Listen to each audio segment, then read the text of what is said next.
Bismillahirrahmanirrahim. Wa idh qala rabbuka lil malaikati inni ja'ilun fil ardi khalifah. Qalu ataj'alu fiha man yufsidu fiha wa yasfiku ad-dima' wa nahnu nusabbihu bihamdika wa nuqaddisu lak. Qala inni a'lamu ma la ta'lamun. Wa idh qala rabbuka, dan ingatlah Muhammad ketika Tuhanmu berfirman lil malaikati kepada para malaikat, ini sesungguhnya aku ja'ilun akan menjadikan fil ardi khalifah, di muka bumi ini adalah khalifah, yaitu Adam. Qalu, para malaikat berkata, ataj'alu fiha, apakah engkau akan menjadikan di muka bumi ini mayyufsidu fiha, makhluk yang merusak dengan kekufuran, kemaksiatan, fiha, di muka bumi ini, wa yasfiku dima, dan dia menumpahkan darah, wa nahnu nusabbihu bihamdika, wa nahnu, padahal kami para malaikat, nusabbihu, kami bertasbih, bihamdika, dengan senantiasa memujimu, wa nuqaddisu lak, dan kami menyucikan bagimu. Qala, Allah berfirman, inni, sesungguhnya aku a'lamu, lebih mengetahui ma la ta'lamun, yang tidak kamu ketahui, dan sesungguhnya aku lebih mengetahui apa yang tidak kamu ketahui. Di sini tentang penciptaan Adam dan Hawa disebutkan dalam beberapa surat dalam Al-Quran, ya. Dalam Allah SWT memberitahukan pada para malaikat tentang niatnya untuk menciptakan manusia sebagai khalifah di muka bumi. Allah berkata kepada para malaikat bahwa dia akan menciptakan seorang khalifah di bumi. Kemudian para malaikat bertanya, mengapa engkau tidak menjadikan khalifah di muka bumi orang yang akan membuat kerusakan di dalamnya dan menumpahkan darah? Dengan kami senantiasa bertasbih dan memujimu dan mensucikan engkau, mensucikan namamu. Kemudian Allah berfirman, sesungguhnya aku lebih mengetahui apa yang tidak kamu ketahui.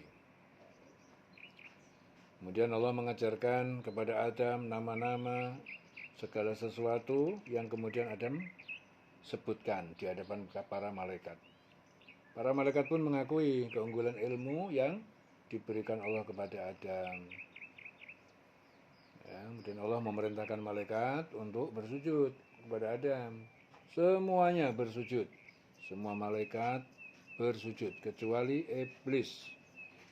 Iblis tidak mau bersujud. Dia menolak karena apa? Karena merasa lebih baik dari Adam.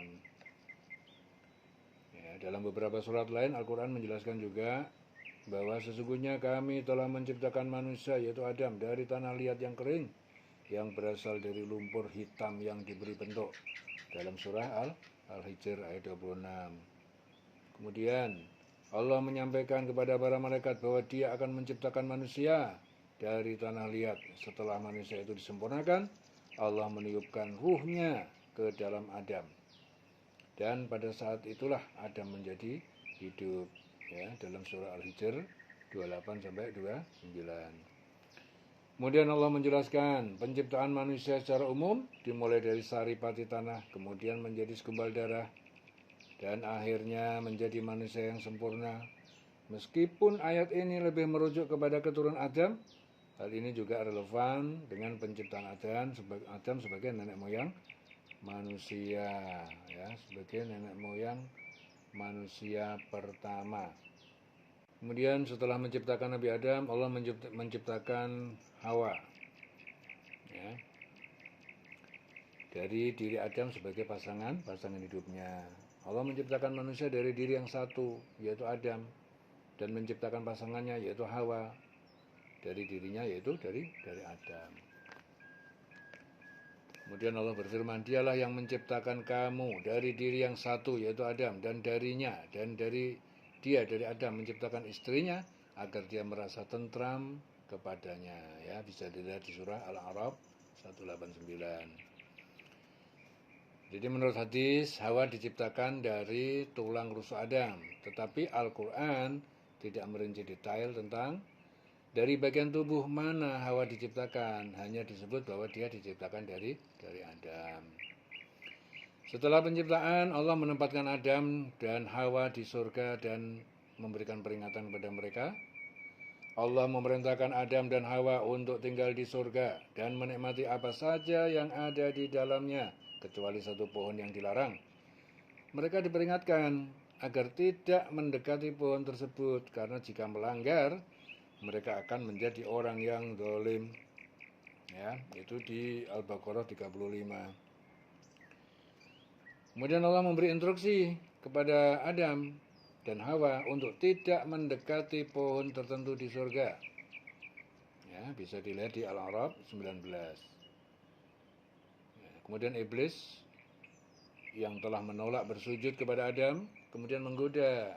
Adam digoda dan Hawa untuk agar melanggar perintah Allah.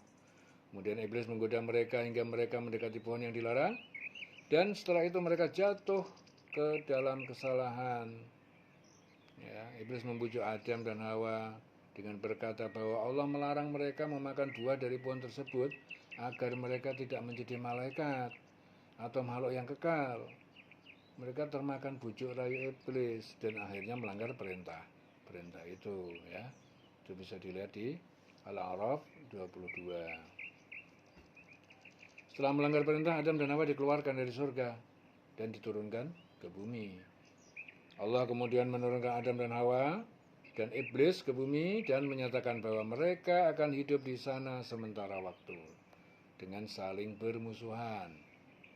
Ya, setelah menyadari kesalahan mereka, Adam dan Hawa memohon ampun kepada Allah. Mereka berkata, "Ya Tuhan, ya Allah, kami telah menzolimi diri kami sendiri.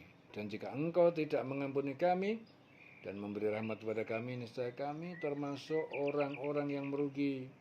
Kemudian Allah mengampuni mereka, tetapi tetap menurunkan mereka ke bumi. Ya, bisa dilihat di Al-A'raf 23-24. Kemudian setelah diturunkan ke bumi, Adam menerima wahyu, ya, dan petunjuk dari Allah. Allah menerima tobat Adam dan memberinya petunjuk. Allah menegaskan bahwa Adam dan Hawa dan keturunan mereka akan berada di bumi. Allah juga memperingatkan mereka agar mengikuti petunjuknya, dan siapa saja yang mengikuti petunjuk Allah akan terbebas dari kesesatan dan penderitaan. Ya, bisa dilihat di Toha 1-2-3. Kemudian dalam surah Al-Ikhlas juga menekankan juga, ya, konsep tauhid, keesaan Allah yang menjadi dasar keyakinan umat Islam. Meskipun surat ini tidak berbicara langsung tentang Adam dan Hawa, namun pesan bahwa Allah adalah satu-satunya pencipta dan tidak ada yang setara dengannya sangat relevan dalam konteks penciptaan manusia. Allah adalah satu, tidak bergantung pada siapapun, tidak beranak, tidak diperanakkan, serta tidak ada yang setara dengannya. Ya, bisa dilihat di Al-Ikhlas 1-4. Jadi kesimpulannya, penciptaan Adam, Allah menciptakan Adam dari tanah, kemudian meniupkan ruh ke dalam dirinya, dan memerintahkan malaikat untuk bersujud kepadanya. Kemudian iblis menolak dan menjadi musuh Adam. Kemudian Allah menciptakan Hawa dari diri Adam sebagai pasangan hidup. Ya, kemudian mereka tergoda oleh iblis untuk memakan buah dari pohon yang dilarang, dan akibatnya mereka dikeluarkan dari surga. Nah, kemudian setelah diturunkan ke bumi, mereka bertobat dan Allah menerima tobat mereka. Ya, ini garis besar kisah penciptaan Adam dan Hawa, ya, yang sudah tercantum di dalam Al-Quran. Terdapat beberapa hadis yang membahas tentang penciptaan manusia, terutama yang menjelaskan tentang penciptaan Adam, berasal dari Nabi Adam, asal manusia, serta tahap-tahap perkembangan manusia di dalam rahim. Ya, di antaranya hadis menjelaskan bahwa manusia diciptakan dari tanah. Ya, seperti halnya Nabi Adam yang merupakan manusia pertama. Sesungguhnya Allah menciptakan Adam dari satu genggaman yang digenggamnya dari seluruh bumi. Maka anak-anak Adam pun lahir sesuai dengan itu. Di antara mereka ada yang merah, putih, hitam, dan di antara mereka ada yang berperangai baik atau yang buruk. Ini hadis diriwayatkan oleh Abu Dawud, Tirmidzi, dan Ahmad. Hadis ini menjelaskan apa? Bahwa Allah menciptakan Nabi Adam dari berbagai unsur tanah, dan oleh karena itu keturunannya memiliki berbagai warna kulit dan sifat yang beragam. Ya. Ada lagi, Rasulullah bersabda, sesungguhnya tiap kamu dikumpulkan penciptaannya dalam rahim ibunya selama 40 hari berupa nutfah, yaitu air mani, kemudian menjadi segumpal darah, selama itu pula kemudian menjadi segumpal daging, selama itu pula kemudian Allah mengutus malaikat untuk meniupkan roh ke dalamnya dan diperintahkan untuk mencatat 4 perkara, rizkinya, ajalnya, amalnya, dan apakah ia celaka atau bahagia. Nah, itu diriwayatkan oleh Imam Muslim dan Bukhari. Jadi di sini juga hadis menggambarkan penciptaan manusia yang secara bertahap dalam rahim ibu serta ditiupkannya ruh ya, setelah melalui masa perkembangan tertentu. Ya, kemudian Nabi juga bersabda, berwasiatlah kalian untuk memperlakukan wanita yang baik karena sesungguhnya wanita diciptakan dari tulang rusuk dan bagian paling bengkok dari tulang rusuk adalah bagian atasnya. Jika engkau meluruskannya, maka engkau akan mematahkannya. Namun jika engkau membiarkannya, maka ia tetap akan bengkok.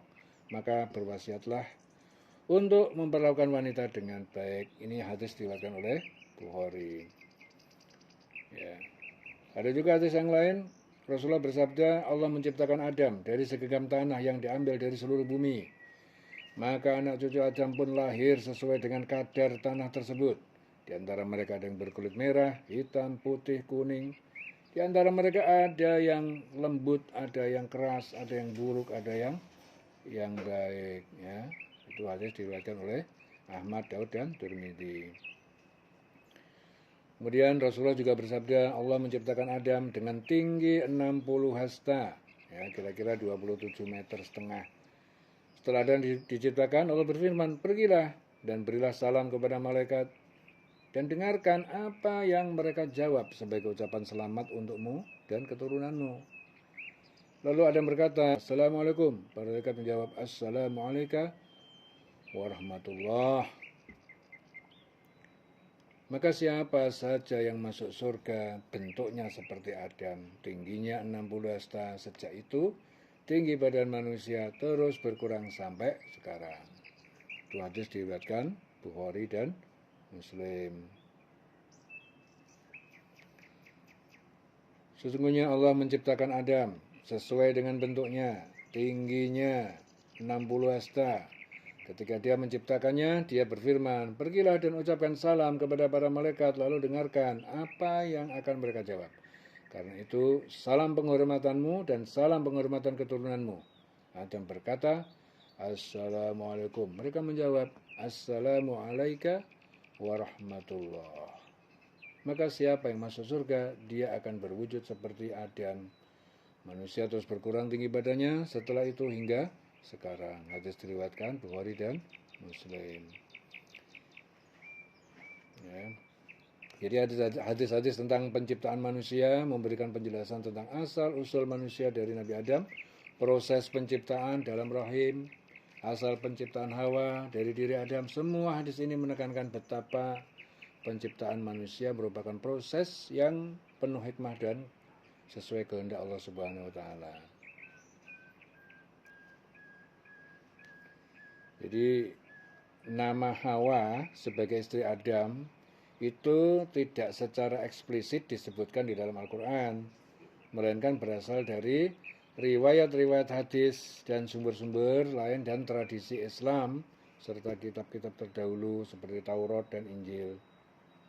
Ya, dalam bahasa Arab nama Hawa, Hawa'a, berasal dari hayun, berarti hidup. Maka Hawa itu dianggap sebagai ibu dari semua manusia. Jadi menurut beberapa riwayat Nabi Muhammad SAW juga menggunakan nama Hawa untuk merujuk pada istri Adam. Dan hadis yang menyebutkan nama Ibnu Abbas, ya, Rasulullah bersabda, sesungguhnya wanita itu diciptakan dari pria dan Hawa diciptakan dari Adam. Hadis riwayat Bukhari. Jadi bisa disimpulkan bahwa Hawa sebagai istri Adam datang dari tradisi Islam dan kitab-kitab terdahulu. Meskipun nama ini tidak secara eksplisit disebutkan dalam Al-Quran, ia diterima dalam tradisi Islam melalui hadis dan riwayat. Watslu alaihim naba abnai Adam bil haqq idh qarraba qurbanan fatuqabbila min ahadihima walam yutaqabbal min al-akhar qala la aqtulannak qala innama yataqabbalullahu minal muttaqin. Watslu alaihim, dan bacakanlah Muhammad atas mereka kaummu, naba abnai Adam, kabar ataupun cerita tentang kabar dua anak Adam, yaitu Habil dan Qabil, bil haqqi, dengan sebenarnya, idh qarraba, ketika keduanya berkorban, ketika keduanya berkorban untuk mendekatkan diri kepada Allah. Fatuqabbila min ahadihima, maka diterima korban dari salah satu dari keduanya, yaitu Habil. Habil korbannya diterima karena Habil yang berkorban dengan domba yang terbagus. Walam yutaqabbal minal akhar, dan tidak diterima korban dari yang satunya, yang lainnya lagi, yaitu korbannya Qabil. Kenapa? Karena Qabil berkorban dari hasil tanaman yang terjelek. Ya. Qala, akhirnya Qabil berkata, la aqtulannaka, sungguh aku akan pasti membunuhmu, wahai Habil. Qala, Habil berkata, innama yataqabbalullahu, sesungguhnya hanyalah Allah itu hanyalah menerima korban minal muttaqin, dari orang-orang yang bertakwa. La in basatta, ya, jika kamu Qabil mengayunkan kepadaku, basatta ilayya, yadaka, tanganmu, litaqtulani, untuk kamu membunuhku, ma'ana bibasitin yadiya, aku tidak akan mengayunkan tanganku ilaika, kepada kamu, liaqtulak, untuk membunuhmu. Inni akhafullaha, sesungguhnya aku takut kepada Allah Rabbal Alamin, Tuhan pencipta seluruh alam. Diketahui bahwa dalam kisah di dalam Al-Quran dan juga dalam informasi dari Taurat, kitab-kitab terdahulu, bahwa profesi Qabil itu sebagai seorang petani, ya, bercocok tanam, ya, sehingga wajar kalau ketika nanti bersedekah dia harus mengeluarkan, dia tentunya mengeluarkan pengorbanan dari cocok tanam, hasil bumi. Kemudian Habil itu berprofesi sebagai peternak dan penggembala. Nah, makanya ketika dia diminta untuk bersedekah, untuk berkorban, tentu dia mengambil berkorban dari wilayah penggembalaan atau ternak dia. Jadi pada suatu saat Nabi Adam itu memerintahkan kedua putra-putrinya agar menikah, ya. Jadi Qabil itu lahir bersama Iklimah. Kemudian Habil lahir itu bersama dengan Lubuda.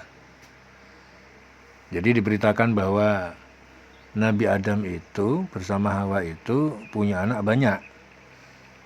Anaknya banyak sekali. Ya, begitu melahirkan, ada yang bilang dalam sebuah riwayat diceritakan bahwa ya kurang lebih sekitar 20 kali Hawa itu melahirkan. Dan setiap melahirkan pasti berpasangan, laki-laki perempuan, laki-laki perempuan, laki-laki perempuan. Ya. Kemudian pada suatu ketika untuk kelahiran pertama, sesi sesi Ibu Hawa melahirkan yang pertama adalah Qabil bersama Iklimah. Nah, kemudian pada sesi kedua Ibu Hawa melahirkan siapa? Melahirkan Habil bersama Lobuda. Kemudian lama akhirnya melahirkan lagi setelah terjadi banyak peristiwa yang disebut siapa? Syed, yaitu Nabi Syed. Itu setelah lama terjadi peristiwa antara Qabil dengan Habil. Oke. Selanjutnya Nabi Adam pada saat memerintahkan putra-putrinya, pada saat memerintahkan Qabil agar supaya menikah bersama Lubuda, kemudian Habil agar supaya menikah bersama Iklimah. Nah, ini awal mula terjadi pertengkaran sehingga terjadilah satu pembunuhan. Ya, ada memerintahkan agar supaya Qabil itu nikah dengan yang namanya Lubuda. Jadi ini silang. Ya, kelahiran Qabil bersama Iklimah, kemudian kelahiran yang kedua Habil bersama Lubuda. Nah, ini keinginan Nabi Adam ini disilangkan. Jadi kelahiran pertama dinikahkan dengan kelahiran yang kedua. Dan ketepatan setiap yang lahir itu pasti berpasangan. Ya. Qabil orangnya tidak begitu ganteng, tetapi perempuan yaitu Iklimah cantik sekali. Begitu juga pada kelahiran yang kedua. Habil ganteng sekali, Lubuda mungkin kurang terlalu cantik. Sehingga jatahnya Qabil itu menurut Adam itu didapatkan sama Lubuda, jatahnya Iklimah yang cantik diberikan kepada Habil. Begitu mendengar keputusan Adam ingin menikahkan kedua putra-putrinya, Qabil berontak. Maunya Qabil milih yang cantik, yaitu milih yang Iklimah. Akhirnya apa? Akhirnya Nabi Adam mengambilkan jalan agar supaya semuanya berkorban. Jadi Allah Subhanahu wa taala memerintahkan melalui Nabi Adam agar supaya berkorban untuk ikhlas kepada Allah. Dengan berkorban akhirnya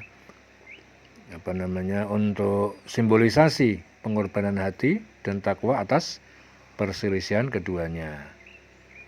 Ya, jadi perselisihan tersebut terjadi dalam menentukan siapa yang berhak mempersunting saudarinya yang cantik, yaitu Iklimah. Akhirnya Allah SWT menerima korban Habil, sedangkan korbannya Qabil tidak diterima karena berkorban tanpa berserah diri kepada Allah Subhanahu wa taala. Diketahui bahwa Qabil itu berkorban dengan tanaman. Dia tanaman yang buruk yang dikorbankan. Dia seorang petani, tapi dia mengorbankan dengan tanaman yang paling buruk, itu yang diserahkan, yang dikorbankan. Sementara Habil karena profesinya seorang penggembala, seorang yang ternak, dia mengorbankan domba yang bagus, ada yang mengatakan onta yang terbaik, itu yang dikorbankan. Akhirnya Allah SWT hanya menerima korbannya Habil, sedangkan korban Qabil tidak diterima karena berkorban dengan tidak ikhlas. Ya. Dia memiliki sesuatu, memiliki kemampuan untuk berkorban yang baik, namun dia tidak mau melakukannya, justru memilih tanaman yang paling jelek. Nah, ini dinilai sebagai korban yang tidak ikhlas dan tidak baik, maka tidak diterima di sisi Allah. Lalu api turun dari langit dan memakan korban yang dipersembahkan oleh Habil dan membiarkan korban yang dipersembahkan oleh Qabil. Qabil pun marah seraya berkata, "Wahai Habil, aku akan membunuh kamu. Habil, aku akan membunuh kamu sehingga engkau tidak menikahi saudariku." Itu Iklimah. Jadi akhirnya Habil mau dibunuh sama Qabil, ya, supaya tidak menikahi itu Iklimah, saudari Qabil. Ya. Sesungguhnya Allah akan menerima korban yang dipersembahkan oleh orang-orang yang bertakwa. Diriwayatkan Ibnu Abbas dari jalur lain dari Abdullah bin Amr berkata, demi Allah sebenarnya yang terbunuh itu Habil adalah lebih kuat dari yang membunuh yaitu Qabil, namun perasaan berdosa menghalangi tangannya untuk membalasnya. Jadi sebenarnya Habil itu lebih kuat dari Qabil, ya, tapi perasaan berdosa menghalangi tangannya untuk membalasnya. Abu Ja'far menyebutkan bahwa Adam memerintahkan Habil dan Qabil itu untuk berkorban. Dan yang dikabulkan oleh Allah adalah korban yang dipersembahkan oleh Habil, bukan korbannya Qabil. Lalu Qabil berkata kepada Adam, korban Habil diterima karena engkau mendoakannya dan tidak mendoakan diriku. Akhirnya Qabil mengancam saudaranya, yaitu Habil. Jadi suatu malam Habil terlambat pulang dalam membawa hewan ternaknya. Maka dari itu Adam mengutus Qabil untuk menemui saudaranya tersebut. Ketika Qabil pergi menemui saudaranya, akhirnya dia berkata, mengapa hanya korbanmu yang dikabulkan, sedangkan korban yang aku persembahkan tidak diterima? Habil menjawab, sesungguhnya Allah hanya menerima kurban dari orang-orang yang bertakwa.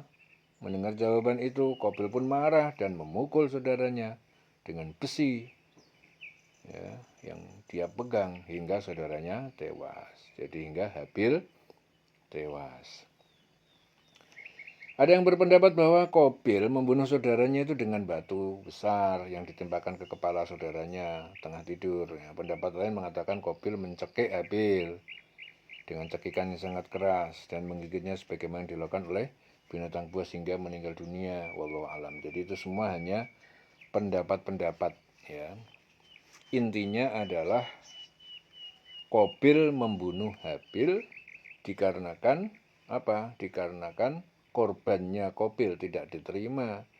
Kenapa korbannya Qabil tidak diterima? Karena dia mengorbankan dengan korban yang paling jelek, tidak ikhlas, tidak karena takwa. Sementara Habil berkorban dengan yang terbaik karena dia berbuat untuk Allah. Jadi dia selalu mencarikan yang terbaik, ya, dan ikhlas karena takwa, maka dialah yang diterima. Akhirnya Qabil seri hatinya, sakit hati, jengkel. Habilnya yang dibunuh biar tidak jadi meningkai saudari perempuannya itu. Saat diancam bunuh oleh saudaranya, Habil menjawab, sungguh jika engkau Qabil menggerakkan tanganmu kepadaku untuk membunuhku, aku tidak akan menggerakkan tanganku kepadamu untuk membunuhmu. Aku takut kepada Allah, Rabb seluruh alam. La imbasatta ilayya yataka litaqtulani ma ana bibasiti yatiya ilaika liaqtulak. Inni akhafullaha rabbal alamin. Ya. Aku takut hanya kepada Allah. Ini menunjukkan akhlak yang baik, rasa khawatir dan takut kepada Allah sebagai perbuatan wirai, warok, ya, untuk tidak membalas perbuatan buruk yang dilakukan oleh saudara terhadap dirinya dengan keburukan yang setimpal. Jadi dalam Sahih Bukhari disebutkan hadis Rasulullah bersabda, jika dua muslim berhadapan-hadapan dengan kedua pedangnya, maka keduanya sama-sama masuk neraka. Maka para sahabat bertanya, kalau yang membunuh sudah maklum, lantas bagaimana bisa yang dibunuh juga demikian? Nabi menjawab, karena dia juga berkehendak membunuh saudaranya. Ya. Di sini Allah berfirman, inni uridu antabu'a bi ismi wa ismika fatakuna min ashabin nar. Ya, wa dzalika jazaa'uz zalimin. Sesungguhnya aku ingin engkau agar kembali dengan membawa dosa membunuhku dan dosamu sendiri, maka engkau akan menjadi penghuni neraka, dan itulah balasan bagi orang yang zalim. Yakni saya Habil tidak ingin membalas untuk membunuhmu meskipun aku lebih kuat dan lebih pemberani dibandingkan dirimu. Jadi Habil itu lebih kuat, lebih pemberani, tapi ngalah. Apabila dirimu melakukan apa yang kamu inginkan, tentulah engkau akan kembali dengan membawa dosa membunuhku dan dosamu sendiri, yakni menanggung dosa karena telah membunuhku dan dosa-dosa yang telah engkau lakukan sebelumnya, sebagaimana dikatakan Mujahid, As-Suddi, Ibnu Jarir, dan yang lainnya. Jadi maksudnya bukanlah berarti dosa-dosa yang terbunuh akan dibebankan kepada pembunuhnya sebagaimana anggapan sebagian orang. Akan tetapi sebagian orang berpendapat bahwa pada hari kiamat kelak orang yang terbunuh akan menuntut pembunuhnya, sehingga ketika kebaikan orang yang membunuhnya tersebut telah habis karena kezaliman yang dilakukannya, maka keburukan-keburukan orang yang terbunuh akan dibebankan kepadanya, sebagaimana yang disebutkan dalam hadis sahih tentang akibat segala bentuk kezaliman. Dan pembunuhan adalah bentuk kezaliman yang paling besar. Wallahu a'lam. Rasulullah pernah bersabda, kelak akan timbul suatu fitnah. Orang yang duduk saat itu lebih baik daripada orang yang berdiri. Orang yang berdiri lebih baik daripada orang yang berjalan. Dan orang yang berjalan lebih baik daripada orang yang berlari, lari kecil. Kemudian Abu Sa'id bertanya, bagaimana menurut Anda apabila ada seorang yang masuk ke rumahku dan dia membentangkan tangannya kepadaku untuk membunuhku? Rasulullah menjawab, jadilah seperti putra Adam. Sedangkan Imam Muslim dan ahli sunan kecuali Nasai meriwayatkan beberapa hadis dari Abu Dzar.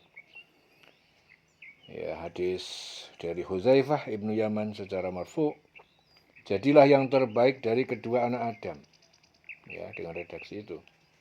Di atas gunung Gasyun yang terletak di sebelah utara Damaskus terdapat sebuah gua yang bernama Gua Darah. Ya, jadi gua itu dikenal sebagai tempat di mana Qabil membunuh saudaranya. Jadi Qabil itu membunuh Habil di daerah Damaskus yang sekarang disebut Damaskus, di atas gunung Qasyun yang terletak di utara Damaskus. Ya, di sana ada gua yang bernama Gua Darah. Ya, disitulah tempat Qabil membunuh Habil. Menurut Ahmad bin Kasir termasuk orang yang soleh, bahwasanya dia bermimpi melihat Nabi, Abu Bakar, Umar, dan Habil. Lalu orang tersebut meminta Habil bersumpah bahwa ini adalah darahnya. Habil pun bersumpah memenuhi permintaannya. Disebutkan pula bahwa Habil memohon kepada Allah agar menjadikan tempat tersebut sebagai tempat dikabulkannya doa. Kemudian Allah mengabulkan permohonan Habil. Dan Abu Bakar, Umar bin Khattab mendatangi tempat ini setiap hari Kamis. Ya. Faba'athallahu ghuraban yabhathu fil ardi liyuriyahu kaifa yuwari saw'ata akhihi.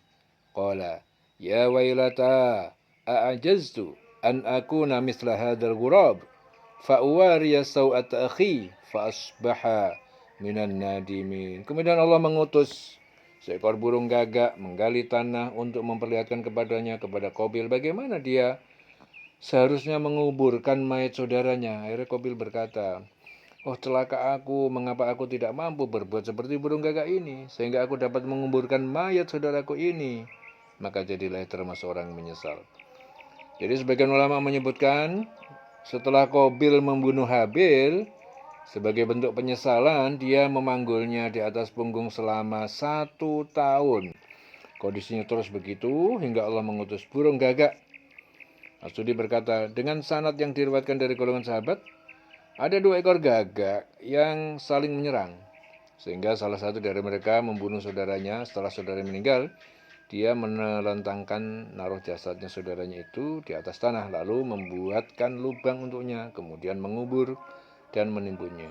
Jadi tak kala Qabil menyaksikan burung gagak melakukan hal itu untuk saudaranya, dia pun berkata, celaka aku, mengapa aku tidak mampu berbuat seperti burung gagak ini, sehingga aku dapat menguburkan mayat saudaraku ini.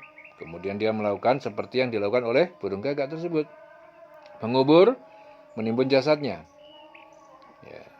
Rasulullah bersabda, tidak ada dosa yang lebih pantas untuk disegerakan hukumannya bagi pelakunya di dunia, bersama dengan azab yang ditangguhkan tersimpan baginya di akhirat. Selain apa? Selain dosa kezaliman dan memutus silaturahim, ya. Jadi hati-hati, dosa kezaliman dan dosa memutuskan tali silaturahim itu akan disegerakan hukumannya. Ya. Nggak lama-lama, nggak harus nunggu di akhirat. Allah Azza wa Jalla menunda dan menenggahkan azab tersebut. Menyadari akan kemurkaan ayahnya atas tindakannya membunuh Qabil, menurut salah satu riwayat, segera membawa lari Iklimah, ya, menuju ke tempat yang jauh. Sebagai adik, ia mengikuti saja karena pada saat itu Nabi Adam dan Siti Hawa sedang pergi menunaikan syarat ibadah haji. Sementara kepemimpinan saat itu diamanahkan kepada Qabil sebagai kakak yang paling dewasa. Ya, Nabi Adam berangkat dari India berjalan ke arah barat melalui Syam selama 40 tahun sampai di Mekah lalu melaksanakan ibadah haji sesuai bimbingan malaikat. Qabil mencari tempat yang kondusif untuk menetap. Ya, ia mencari sebuah lembah yang cukup subur sebagai tempat tinggal dan menyambung hidup sesuai dengan keahliannya, yaitu bercocok tanam. Sebuah tempat akhirnya dipilih. Ya, di tempat itu, tempat inilah Qabil membina keluarga sehingga memiliki keturunan yang sangat banyak. Sebagai kepala keluarga, Qabil mengajarkan berbagai macam kebaikan kepada keturunannya, tentunya bukan kebaikan yang berdasarkan wahyu Allah, ya, yaitu berupa 10 mushaf yang dibawa dan diajarkan Nabi Adam, melainkan menggunakan prasangka nalar dan logika yang menurutnya sesuai, menurut dia baik. Walaupun Qabil telah berbuat salah, tapi hati kecilnya berharap seluruh keturunannya bisa tumbuh dan berkembang dengan baik agar mampu membangun peradaban dengan sempurna. Segala daya dan upaya pun dikerahkan. Wujudlah masyarakat Qabil yang beradab sebagai prasangka, sebagaimana yang dia prasangkakan. Jadi supaya terwujud masyarakat Qabil yang beradab sesuai yang dia prasangkakan. Di tengah masyarakat inilah iblis laknatullah memilih dan menjadikan mereka sebagai sasaran empuk dan lahan subur untuk melancarkan tipu-tipu dayanya. Maka iblis mulailah melakukan penjajakan. Ia memilih waktu dan momen yang tepat untuk memulai sebuah pendekatan. Saat momen yang ditunggunya tiba, iblis segera menyerupai manusia, membangun komunikasi yang berisi tawaran hidup yang penuh kenikmatan dan kepuasan, sebagaimana halnya bujukan yang pernah ia lakukan kepada ibunya Siti Hawa, sehingga terjadilah tragedi buah khuldi yang menyebabkan mereka memakan buah terlarang. Tanpa memerlukan usaha keras, masyarakat Qabil dengan serta-merta menerima dan menyambutnya. Iblis laknatullah pun lalu memperkenalkan dan memperdengarkan beberapa alat yang dijadikan senjata tipu daya. Alat ini berupa benda-benda yang bila ditiup atau ditabuh akan mengeluarkan suara yang enak didengar. Awalnya mereka kaku, namun seiring irama syahdu yang keluar dari setiap tiupan dan tabuhan, tanpa sadar tubuh mereka mulai rileks mengikuti irama. Semakin lama gerakan dan tiupan tubuh mereka semakin lentur terasa, bahkan mereka mulai menciptakan ekspresi-ekspresi unik, melengkapi kesaduan suara dan kesempurnaan. Ada yang memperagakan, ada pula yang memberikan komentar. Maka terciptalah beberapa tarian yang terus-menerus mereka peragakan dengan khusyuk, ya, tarian-tarian. Muncul akhirnya rasa penat dan lelah setelah bekerja seharian menjadi berkurang, bahkan hilang seiring kegembiraan yang mereka dapatkan melalui aktivitas ajaran iblis tersebut. Keturunan Qabil semakin banyak yang ketagihan, tidak hanya laki-laki tapi juga perempuan. Mereka membuat kesepakatan memilih salah satu hari dalam seminggu untuk dijadikan hari perayaan, bersukacita dan bergembira. Pada hari itu, para laki-laki masyarakat Qabil membawa hadiah yang akan diberikan kepada para perempuannya. Sedangkan para perempuan berdandan tabaruj, ya, berdandan secantik mungkin agar bisa menjadi pusat perhatian dan pilihan bagi para laki-laki mereka. Seiring berjalan waktu, masyarakat Qabil semakin melewati batas, mereka terjerembab kepada budaya, terjerat pada budaya dan gaya hidup tanpa hijab dan aurat terbuka. Maka terjadilah perlakuan-perlakuan layaknya binatang, tidak ada budaya malu, yang ada hanya adalah perasaan bangga tak kala mampu melakukan hal-hal yang tidak biasa. Jiwa mereka terpenjara dalam buayan hasrat untuk mendapatkan kepuasan belaka. Ya. Seperti inilah gambaran masyarakat Qabil. Berantakan pola hidupnya, yang berkembang cuma nafsu, ya, terpicu dengan hawa-hawa nafsu. Semua itu adalah perangkap dan tipu daya iblis laknatullah. Padahal Qabil sebagai sang pemimpin telah berusaha keras menanamkan berbagai kebaikan-kebaikan menurut logikanya. Logika yang dia pakai adalah logika. Dasarnya adalah logika, bukan petunjuk dari Allah. Namun ternyata kebaikan versi logikanya tidak memiliki daya guna apapun. Bukannya mendapatkan peradaban yang sempurna, malah mengundang malapetaka yang membuat masyarakat celaka. Dan Qabil tinggal di sebuah tempat yang bernama Nut, di sebuah timur Aden. Jadi orang-orang menyebut tempat tersebut dengan sebutan Qotnin. Ya, disitulah dia melahirkan seorang anak yang bernama Khonuh. Ya, kemudian Khonuh mempunyai anak yang bernama Andar. Andar mempunyai anak yang bernama Mahwail. Kemudian mempunyai anak yang bernama Matusala. Dan Matusala mempunyai anak yang bernama Lama. Ya, kemudian Qabil menikahi dua orang wanita yang bernama Ada dan Shala. Ada melahirkan anak laki-laki yang bernama Abil, dan dialah orang yang pertama kali tinggal di Kubab dan mengumpulkan harta untuk dirinya. Ada juga yang melahirkan seorang anak laki-laki yang bernama Naubil. Ya, dialah orang yang pertama kali menabuh alat musik. Jadi sejarah alat musik yang pertama kali itu ditabuh oleh Naubil. Jadi anak laki-laki dari Qabil. Ya. Demikian juga Salah, dia melahirkan anak laki-laki yang bernama Tublakin. Ya, dialah orang yang pertama kali membuat peralatan dari kuningan dan besi. Salah juga melahirkan anak perempuan yang bernama Nu'ma. Ya. Disebutkan juga bahwa Adam kemudian menggauli istrinya sehingga dia melahirkan seorang anak laki-laki yang bernama Syed. Jadi akhirnya Adam juga melahirkan anak laki-laki lagi, yaitu Syed. Yaitu istrinya berkata, sungguh Allah telah memberi ganti kepadaku atas kematian Habil yang telah dibunuh oleh Qabil. Kemudian Syed mempunyai putra yang bernama Unus. Ya. Beberapa ulama mengatakan sesungguhnya usia Adam ketika Syed dilahirkan adalah 130 tahun. Dan setelah itu dia hidup selama 800 tahun. Pada saat Unus dilahirkan, Syed berusia 165 tahun. Dan hidup setelah kelahiran Unus selama 807 tahun. Syed juga mempunyai anak laki-laki dan perempuan selain Unus. Kemudian Unus mempunyai seorang anak yang bernama Koinan. Ya, jadi Unus punya anak yang bernama Koinan pada saat berusia 90 tahun dan hidup setelah itu selama 815 tahun. Dia juga mempunyai banyak anak laki-laki dan perempuan. Jadi tak kala Koinan berusia 70 tahun, dia mempunyai anak yang bernama Mahlayil. Ya, dan hidup setelah itu selama 840 tahun. Dia mempunyai anak laki-laki, ya, anak laki-laki yang banyak dan perempuan. Tak kala usia Mahlayil itu mencapai 65 tahun, lahir namanya Yat.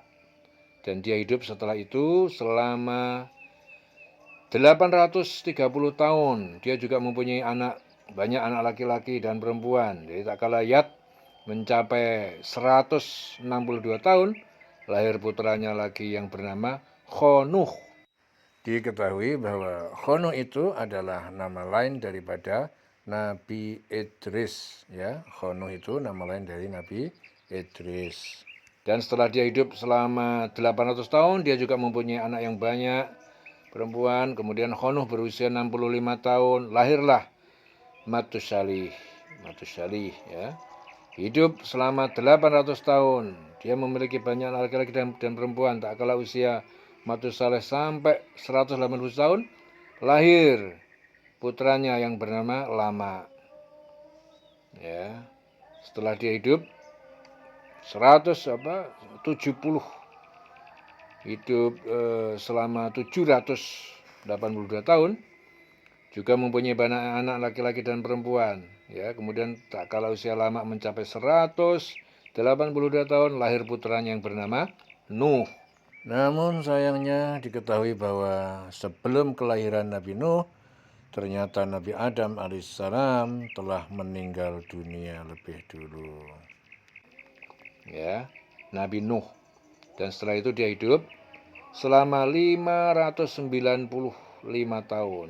Dia juga mempunyai banyak anak laki-laki dan perempuan. Tak kalah Nuh sampai usia 500 tahun lahir putranya yang bernama Syam, Ham, Yafet. Abu Ja'far bin Jarir meriwayatkan dari sebagian mereka bahwasanya Ibunda Hawa itu melahirkan 40 anak selama 20 kali kelahiran. Jadi dalam tarikh Imam Abu Ja'far Ibnu Jarir diriwayatkan apa? Sebagian mereka bahwasanya dari meriwayatkan sebagian mereka, Ibunda Hawa itu melahirkan 40 anak selama 20 kali kelahiran. Jadi sekali lahir 2. Ya, jadi pertama kali melahirkan satu pasang, yaitu Qabil dan saudarinya yaitu Iklimah. Sedangkan yang paling terakhir adalah Abdul Mughis dan saudaranya yang bernama Ummul Mughis. Itu anaknya Ibu Hawa yang terakhir lahir. Namanya siapa? Abdul Mughis dan yang perempuan Ummul Mughis.